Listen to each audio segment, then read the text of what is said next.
Now let's turn our attention to Japan. It is in the grip of an ugly scandal. And at the center of it is a 26-year-old beauty queen, Karolina Shiino. That's her name.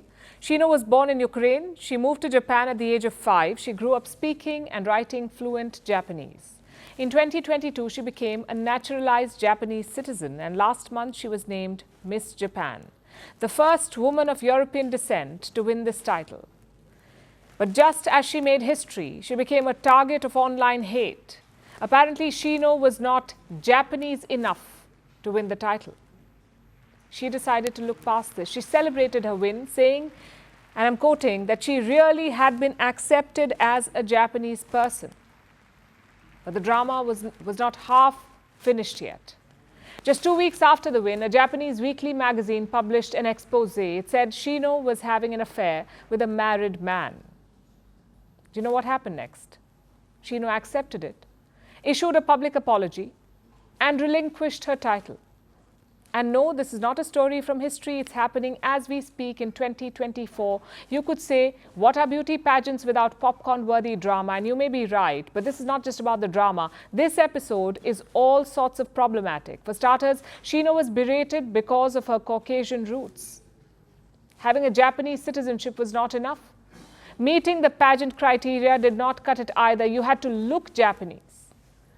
Secondly, having an affair is not a criminal act. In fact, Japan decriminalized adultery in 1947. We are living in 2024, yet women must apologize for having an affair. What about the man? By this logic, he too is a villain for cheating on his wife. Yet only one detail is public knowledge about him, and that is his occupation. The man is a doctor and an influencer. His name and age stay protected. Meanwhile, Shiino faces the brunt of this affair. She's being abused online. Her name and reputation are being tarnished. So much so that she had to give up her title. And that's the thing with beauty pageants. They propagate a problematic, puritanical culture. Did you know that the success of pageant winners could be measured by the length of their hair? Not making this up. This year, Miss France was quote-unquote violently criticized for her short hair. In 2018, Miss Ukraine was disqualified because officials found out that she was a divorced mother. In 2006, Miss USA was criticized because she liked drinking. The co-owner of that pageant was Donald Trump. He publicly forgave her. He even considered giving his permission so she could pose in the Playboy magazine. Basically, showing off your body is fine as long as the man in charge is giving his blessing. Which brings me to problem number 3. Beauty pageants as a whole, they should have no place in our world.